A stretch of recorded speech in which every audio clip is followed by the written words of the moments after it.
What's up, everyone? Welcome to the Power Play with CJ. Today, we're going to focus in on the potential of Eric Staal having a reunion with another Staal brother in New York City, as the Hurricanes are looking to move their captain ahead of the trade deadline on Monday, and the Rangers are rumored to be one of the teams in the mix for the former Stanley Cup champ in Carolina. Look, here's my thing with Staal.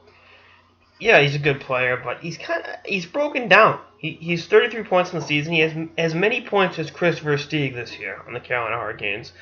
I mean, when you're tied with Chris Versteeg for scoring, it's not a bad thing. But when you're getting paid the amount of money that Eric Staal is, yes, it is. And I know it's gonna be tough for him to leave his brother Jordy behind, but at the same time, you got to kind of look at it and be like, dude, you didn't play yourself into getting a long-term extension with Carolina, a cash-strapped team that stupidly spends money, i.e., Alex Semin and Jordan Staal. But it's just such a weird dynamic because I think he wants to stay in Carolina, and I think the Carolina Hurricanes want to keep him. But it's a question of dollar figures, and how much is he worth at this juncture?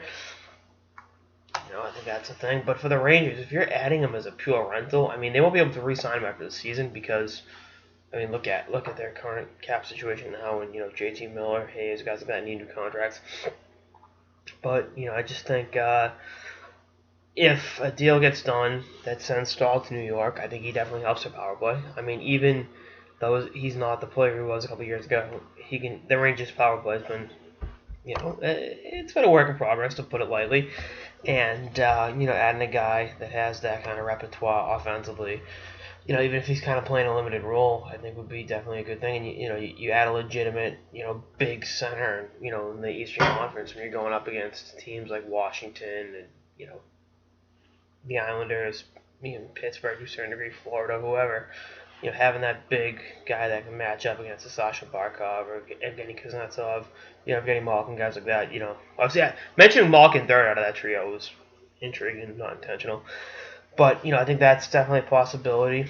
And the Rangers, again, they can use all the help they can at the man advantage, and you add a big dynamic, big guy that can, if maybe it changes scene or he starts lighting up again. I wouldn't go that far, but. We'll see how it all shakes up. The Rangers got the second worst power play of any team currently in the playoff picture.